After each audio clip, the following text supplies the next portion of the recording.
भाऊ मला सांगा की आज सकाळी दानवे साहेबांची आणि तुमची तुमच्या निवासस्थानी भेट झालेली आहे. काय या भेटीमध्ये चर्चा झालेली आहे?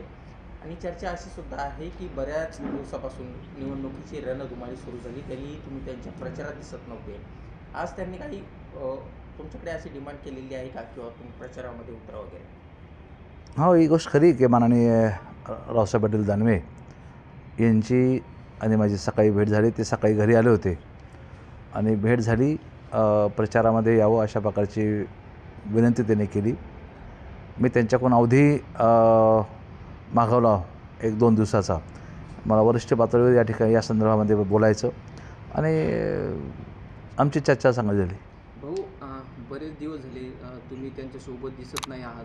निवडणुकीची रणधुमाळी सुरू आहे का? अवघे काही दिवस आता मतदानाला उरलेत, म्हणजे अजूनही तुमची नाराजी दूर झालेली नाही आहे. नाही, असे नाराजी वगैरेचा काही विषय नसतो. मला पक्षाने जबाबदाऱ्या दिलेल्या आहेत. मला वाशिम यवतमाळ दिलं होतं, मला आता संभाजीनगर दिलेलं आहे.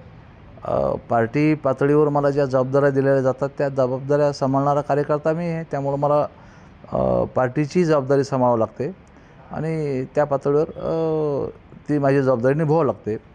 राहिला नाराजीचा प्रश्न, तर निश्चितपणे ते आज आम्ही दोघंजणं बोललो. ते माझ्याकडे सकाळी 8ला आले होते.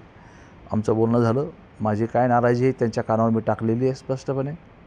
त्यांनीही त्या संदर्भामध्ये माझ्याशी चर्चा केलेली आहे आणि मी वरिष्ठाशी आज उद्या बोलून घेईल आणि मग नंतर तुम्हाला निर्णय कळवेल.